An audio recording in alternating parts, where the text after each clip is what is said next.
Amber Lynn Trudell, la tueuse, une relation extra-conjugale qui a conduit à la mort de son amant Michael Albert Dojaquez. Le dossier contre Amber Lynn Trudell pour meurtre était complexe. Amber Lynn Trudell travaillait comme comptable lorsqu'elle a commencé à suivre des cours de yoga au Yoga Oasis, situé au 2631 Campbell Avenue en Arizona. C'est là qu'elle a rencontré Michael Albert Dojaquez, le professeur de yoga local. Dojaquez était connu pour sa nature amicale et joyeuse. Trudell aurait également suivi des cours particuliers de yoga avec lui. Rapidement, ils ont entamé une liaison illicite malgré leur statut marital. La situation a dégénéré le 26 septembre 2003, lorsqu'ils se sont disputés, ce qui allait bientôt leur coûter la vie.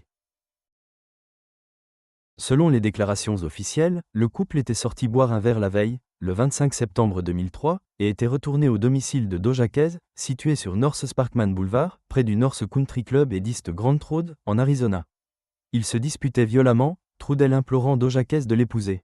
Dans sa déclaration au tribunal, Trudell affirmait que Dojaquez l'avait agressé physiquement et sexuellement, même si aucune preuve ne corroborait ses dires. Au cours de la dispute, Trudell exprima un vif désir de retourner auprès de son mari, ce qui, selon elle, accentua la colère de Dojaquez.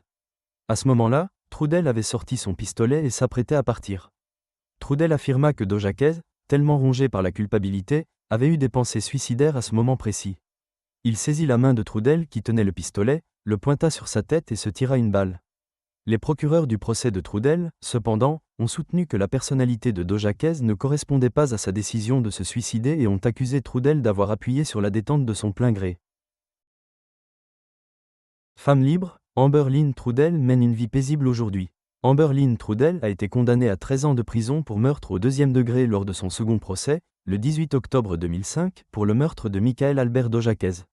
Le premier procès de Trudell s'est soldé par un désaccord entre les jurés. Composé de 8 hommes et 4 femmes, les jurés étaient divisés sur la gravité de l'homicide à inculper. Les options envisagées étaient le meurtre au premier degré, le meurtre au deuxième degré et l'homicide involontaire. Les déclarations contradictoires des procureurs et de Trudell ont motivé la division du jury. Alors que Trudell a insinué que la mort de Dojaquez résultait d'un acte d'automutilation impulsif, le procureur a maintenu que c'était Trudell qui avait intentionnellement tué Dojaquez en lui tirant dessus avec son pistolet. Des rapports indiquent également qu'après l'incident, Trudell était parti avec son mari à Cholo où ils ont enterré le pistolet.